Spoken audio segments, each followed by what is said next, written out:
Alors, quand vous commencez à avoir quand même pas mal d'éléments à l'intérieur de votre scène, pensez quand même à renommer vos éléments très rapidement.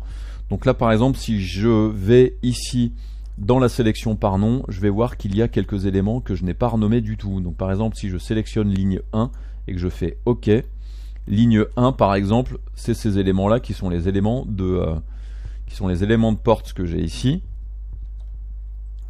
Celui-là, ici, c'est porte extension, par exemple. OK. Donc ce que je pourrais faire peut-être, par exemple, je vais essayer de voir si en faisant un petit... Je vais regarder. Voilà.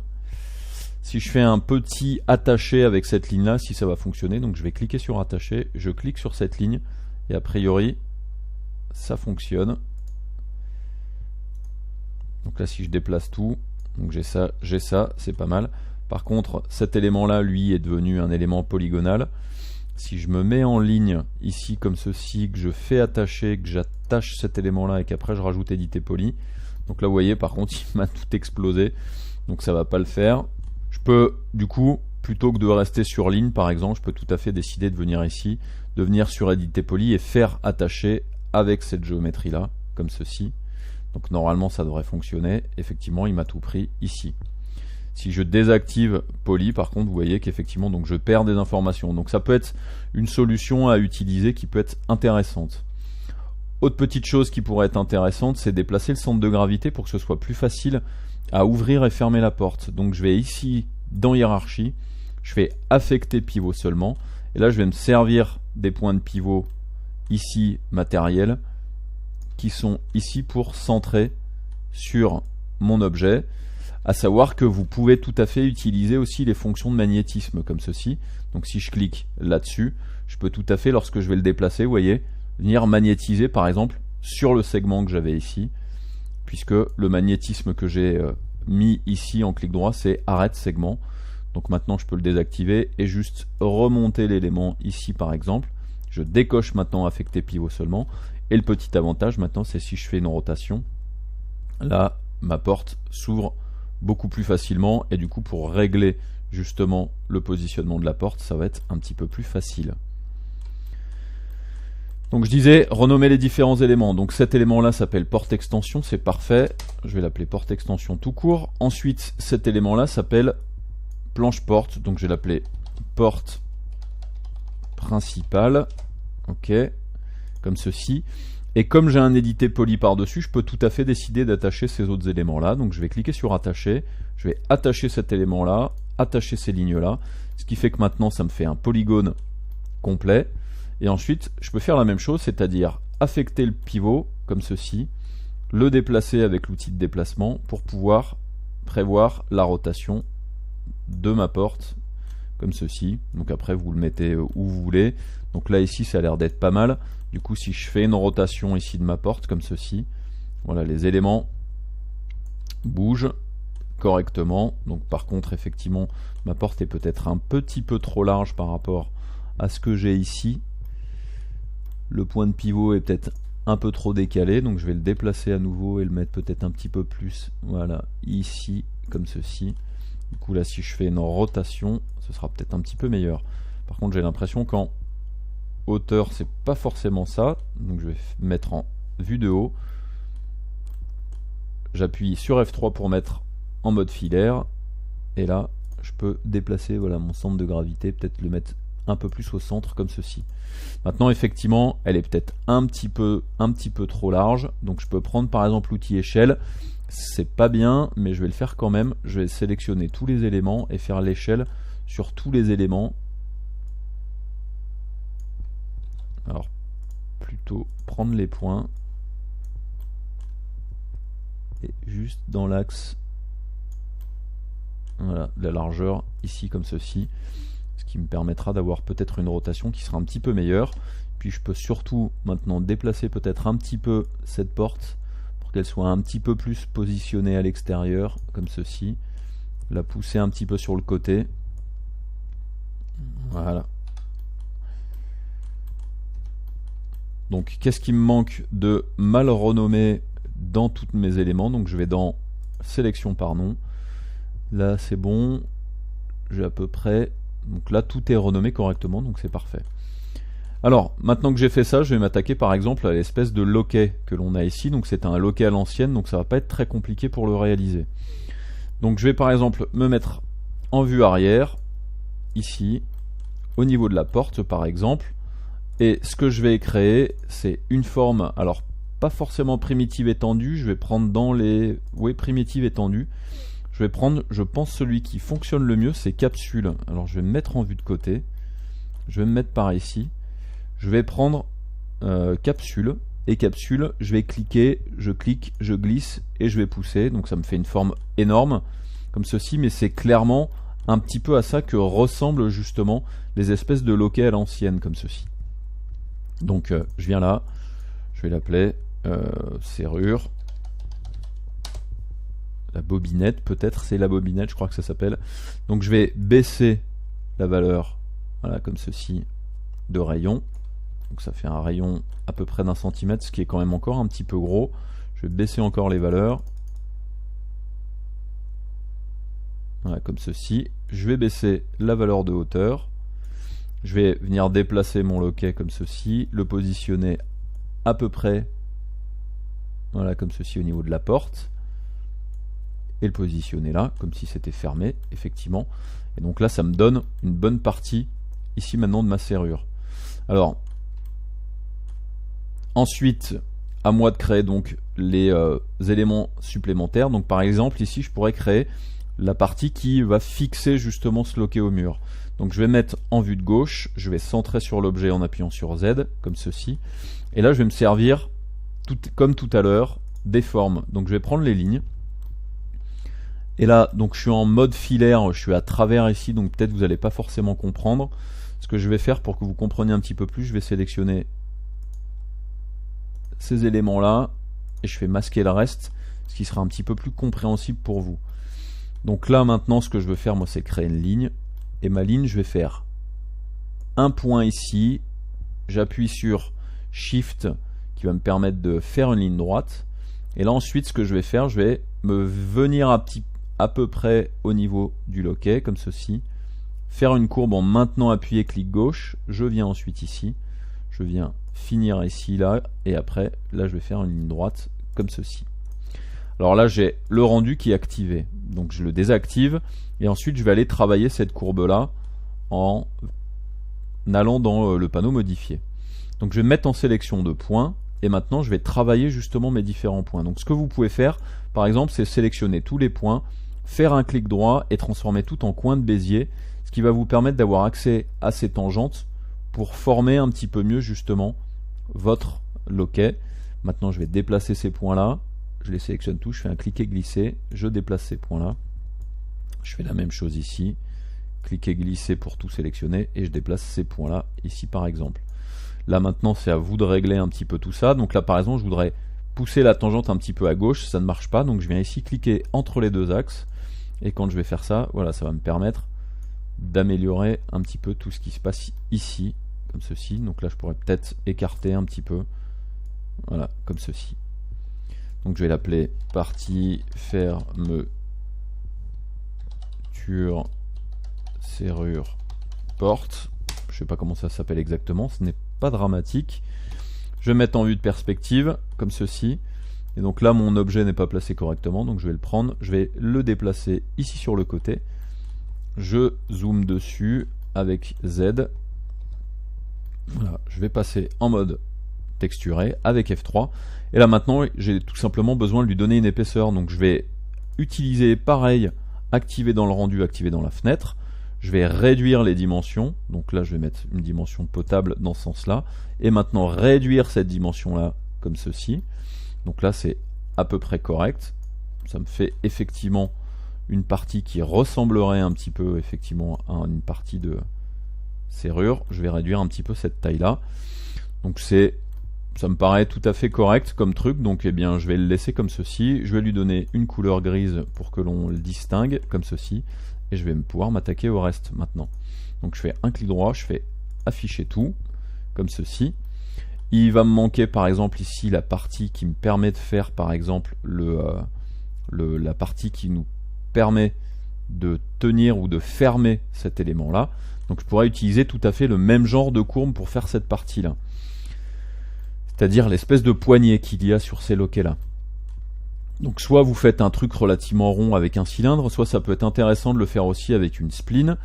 Donc je vais, comme tout à l'heure, me mettre en vue de gauche, comme ceci. Je vais sélectionner la porte, l'élément là, et aussi par exemple le petit barillet, la bobinette. Je fais masquer le reste, donc il me reste juste cette partie-là.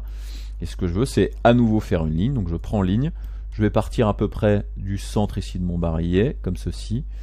Et je vais faire une espèce de courbe, comme ceci, là, qui va me permettre donc de faire cette forme comme ceci. Je passe en vue de perspective, donc c'est effectivement un petit peu ça que je voulais réaliser. Je vais le déplacer, le positionner ici sur mon loquet. Donc c'est relativement rapide à réaliser cette technique là. C'est parfait. Je vais l'appeler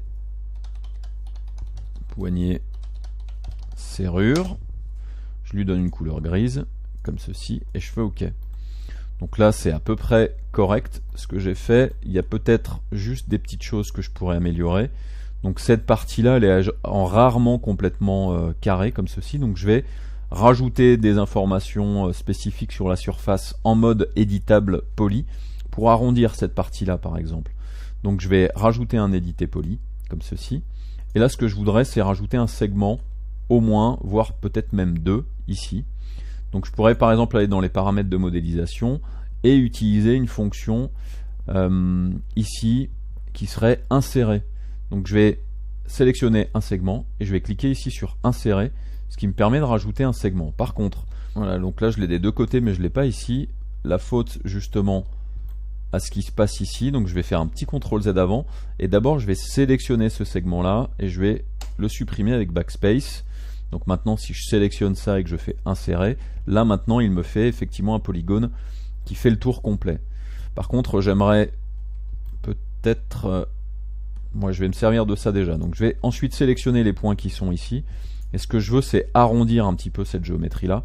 Donc je vais pousser les polygones ici qui me permet de les arrondir. Maintenant je vais sélectionner un segment ici et je refais insérer, ce qui me permet à nouveau de sélectionner par exemple ce segment là et ce segment là et du coup d'arrondir un peu plus cette forme là. Vous voyez un petit peu ce que j'essaie de faire. Ensuite ce que je voudrais faire c'est créer aussi le trou qui pourrait justement fixer et créer un verrou par dessus. Donc ça je vais sélectionner les polygones qui sont ici comme ceci, là, les sélectionner aussi à l'arrière. Donc je crois que c'est à peu près les mêmes ici, donc c'est bon. Et là j'utilise pont par exemple qui me permet de faire le trou ici. Donc parfait, j'ai à peu près fini de réaliser ça. Ce qui va me manquer c'est maintenant toute la partie qu'il y a ici et qui est connectée à la porte. Donc je vais afficher tout, ce qui me permet de voir un petit peu plus ce qui se passe. Là je vais désélectionner cette partie là, je vais peut-être déplacer les deux éléments comme ceci, voilà. Et maintenant je veux créer par exemple la plaque qu'il y a ici sur la serrure. Donc par contre je pense que je pourrais tout à fait pousser un petit peu ça, pousser cet élément là un peu plus loin comme ceci, voilà, ça fonctionnera un petit peu mieux. Maintenant on peut tout à fait je pourrais peut-être dupliquer ces éléments là même si c'est pas forcément le plus évident. Je vais faire ça, je vais le dupliquer, je vais sélectionner cet élément là, je le duplique, je le positionne ici en copie. Je vais aussi positionner celui-là, mais du coup celui-là je vais le mettre beaucoup plus loin, en copie aussi. Ok. Et ensuite, ce que je voudrais, c'est créer peut-être la plaque qui permet justement de tenir toute cette partie-là. Donc je vais ici, je vais sélectionner ici les primitives standards, je vais prendre boîte par exemple, je vais activer la grille automatique, ce qui va me permettre ici de créer la plaque relativement rapidement. Hop. Je relâche comme ceci. Donc l'orientation est pas parfaite. Je vais faire un clic droit, un clic, hop. Bon, la grille automatique est pas terrible sur ce truc là. C'est pas dramatique. Je vais le replacer à la main. Hop. Ok. quelle est l'orientation de l'objet. Je peux essayer peut-être de faire une réorientation de l'objet. Donc je vais sélectionner cet élément-là. Je clique ici sur l'outil qui me permet d'aligner, ce qui va me permettre de sélectionner la porte. Et là maintenant j'ai les outils d'alignement. Par contre je lui demande absolument pas de me l'aligner de ce côté-là, mais je vais prendre les paramètres d'orientation, voilà, qui me permettent de l'aligner proprement ici. Donc là c'est bon, je vais le déplacer un tout petit peu, voilà, de manière à ce qu'il soit en contact ici avec la porte, comme ceci. Je vais ensuite peut-être modifier un petit peu les paramètres de largeur. Voilà. Peut-être modifier un petit peu les paramètres de hauteur. Ces éléments ici, je vais peut-être les déplacer un petit peu pour qu'ils s'intègrent un petit peu mieux dans la plaque, comme ceci. Cet élément-là, je vais peut-être le pousser un petit peu plus loin, comme ceci. Et ensuite, lui, peut-être que je vais lui donner une épaisseur un tout petit peu plus grande. Voilà, donc là, c'est un petit peu du bidouillage de modélisation. Bien entendu, on pourrait faire un truc un peu plus propre. Et là, moi, j'ai envie de partir sur un truc relativement grossier de ce côté-là. Ensuite, cette boîte-là, qu'est-ce que je pourrais faire? C'est par exemple peut-être un peu chanfreiner aussi tous les bords. Donc ce que je vais faire, je vais par exemple rajouter un édité poli dessus. Je vais sélectionner tous les segments en faisant un cliquer glisser ici. Et je vais aller chercher les options de chanfrein, donc les options ici par exemple. Donc je vais cliquer sur les paramètres de chanfrein. Voilà, je vais déplacer un petit peu la fenêtre pour que vous voyez un petit peu mieux ce qui se passe. Donc je veux que mes chanfreins ce soit des quads. Je veux surtout que la tension de chanfrein soit pas trop violente, que la quantité de chanfrein ici soit vraiment faible, 0,01, peut-être mettre 2 chanfreins et mettre effectivement peut-être une tension de chanfrein, voilà, que ça me permette d'avoir quelque chose de relativement chanfreiné de ce côté-là. Donc ça me convient, pas forcément besoin d'avoir 2 segments, un seul suffira, voilà, comme ceci. Je lui mets une couleur grise. Je pense bien à valider, et là du coup j'ai ma plaque comme ceci qui fonctionne tout à fait. Concernant notre serrure, il y a des petits trucs que l'on pourrait supprimer qui ne sont pas forcément nécessaires. Donc vous vous souvenez sur cet élément là, sur cet élément là, ici il y a ces éléments qui ne sont pas forcément nécessaires. Donc vous pouvez tout à fait sélectionner les segments, ceux-là, supprimer ces paramètres là, voilà, comme ceci, et ensuite redéplacer pour remettre donc ces différents éléments en contact comme ceci avec la plaque de serrure, ici, ici, hop, et après je le déplace et je le remets ici à l'intérieur. Ok. Il se peut peut-être que si on prend les 2 éléments, qu'on déplace tout ça ici, effectivement on remarque que on risque pas d'ouvrir la porte comme ceci. Après vous pouvez peut-être travailler aussi la serrure pour que ce soit vraiment les serrures comme c'est le cas justement dans ces trucs là. Sinon l'autre solution ça va être de déplacer peut-être l'élément ici qui là du coup effectivement permet vraiment de pouvoir ouvrir ou fermer. Donc là maintenant si je sélectionne et que je pousse, là effectivement on voit que ça va tenir au niveau de la fermeture. Donc je vais le pousser là-bas comme ceci.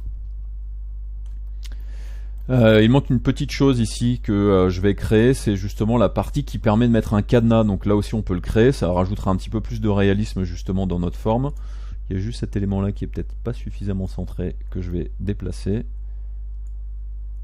Voilà. Donc cette partie là on pourrait la créer de différentes manières. Ce que l'on va faire, je vais me mettre en vue de gauche comme ceci et je vais la créer en utilisant par exemple les lignes. Donc ce que je veux c'est garder juste peut-être cette partie là, je fais clic droit, masquer le reste, donc je garde cette partie là et je vais utiliser les lignes ici. Donc je vais créer un rectangle, je désactive grille automatique, donc je vais créer un rectangle comme ceci, là, le rectangle je vais tout de suite aller lui désactiver dans le rendu dans la fenêtre, comme ceci. Je vais ensuite créer un cercle, voilà. Hop. Donc je fais volontairement un petit peu à l'arrache, justement ça va me permettre de vous montrer différentes options. Ensuite je vais dupliquer ce cercle là, donc je prends l'outil d'échelle, j'appuie sur Shift et je fais une échelle, ce qui va me permettre justement de faire le trou de cette partie là. Donc maintenant j'ai un cercle, ce cercle là et ce rectangle, je vais mettre en vue de perspective pour que l'on voit un petit peu mieux ce qui se passe.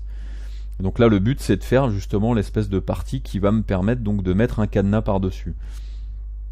Donc, je vais le transformer en spline éditable. Donc, je fais un clic droit ici sur la pile des modificateurs et je fais transformer en spline éditable. Ce qui me permet d'avoir les options, puisque vous avez remarqué que lorsque nous sommes en cercle, on n'a absolument pas d'option de modélisation. Donc, je choisis spline éditable. Maintenant, je vais faire attacher avec le rectangle, avec l'autre cercle, comme ceci.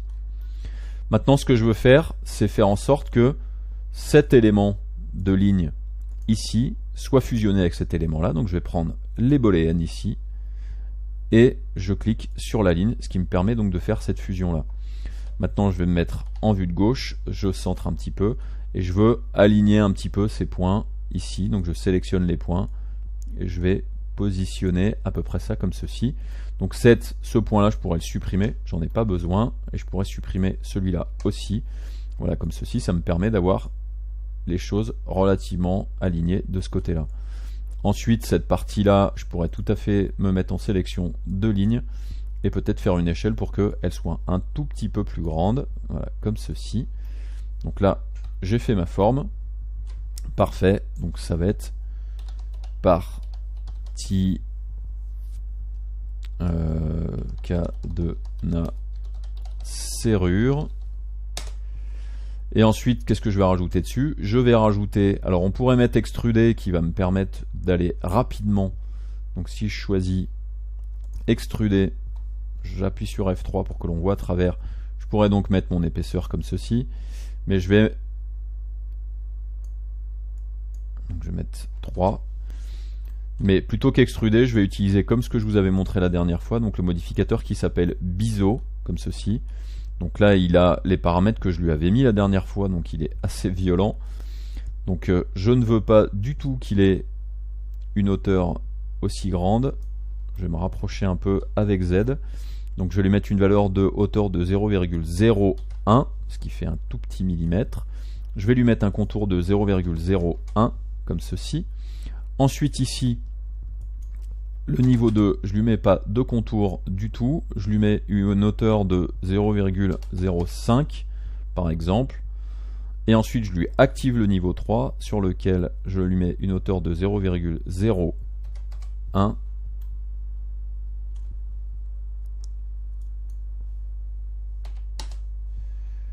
Et là, je vais lui baisser la valeur 0,01 mais en négatif. Voilà, comme ceci. Du coup, ça m'a fait une forme qui est relativement jolie, chanfreinée. Donc ça va fonctionner. Je lui donne une couleur grise, comme ceci. Je fais OK. Je fais un clic droit, je fais afficher tout. Et maintenant, je vais déplacer ma nouvelle partie vers ici, donc mon élément. Donc là, en l'occurrence, il est beaucoup trop petit, donc c'est à moi de modifier. Donc je peux tout à fait aller dans spline éditable, prendre l'élément spline, comme ceci, faire une échelle dessus, voilà, comme ceci. Donc il va déplacer un petit peu les éléments. Je vais déplacer tout ça, déplacer la spline pour qu'elle aille un petit peu plus loin, voilà, comme ceci. Hop, parfait. Et avec Biseau, donc Biseau, du coup, je peux l'augmenter un petit peu au niveau de la hauteur, voilà, comme ceci. Ça me permet donc d'avoir cette partie-là que l'on peut retrouver en règle générale sur les loquets, comme ceci. On pourrait d'ailleurs sélectionner cette partie-là et décider que cette partie-là fasse vraiment partie du loquet complètement, et du coup décider de faire un truc dans ce genre-là, c'est tout à fait possible. Du coup, je vais déplacer un petit peu mon élément ici. Je pourrais faire en sorte d'ailleurs de le souder avec l'élément qui est ici. Donc je vais, avec poignée serrure, je vais cliquer sur attacher et attacher sur cet élément là. Par contre, le centre de gravité lui n'est pas bien positionné, donc je vais faire affecter pivot seulement et je vais venir le magnétiser sur un des points ici. Donc je vais cliquer sur le magnétisme, je fais un clic droit, je lui demande d'être en magnétisme de sommet et là je vais déplacer l'élément pour qu'il colle, voilà, sur ce point là. Et maintenant je peux désactiver le magnétisme de manière à pouvoir, voilà, finir avec mon pivot. Le petit avantage maintenant, c'est que quand je vais le tourner, je peux vraiment lui donner, voilà, un tour qui correspond, voilà, Celui-là maintenant je vais pouvoir le déplacer un petit peu, qu'il est peut-être un petit peu proche. Voilà, et là du coup j'ai fini ma plaque comme ceci. Donc on pourrait mettre aussi d'ailleurs un petit cadenas. Par contre, la petite erreur de ma part, c'est que tout ça normalement doit se trouver plutôt dans la position, voilà, ici, puisque la fermeture, c'est justement quand tout ça est fermé. Donc maintenant, après, je pourrais tout à fait décider de le déplacer, etc. etc. Donc vous voyez, c'est vraiment un petit peu comme vous en avez envie. Là, par exemple, je trouve que ça, c'est beaucoup trop large. Je vais réduire un petit peu la largeur. Voilà, comme ça me permet d'avoir un petit peu plus de marge.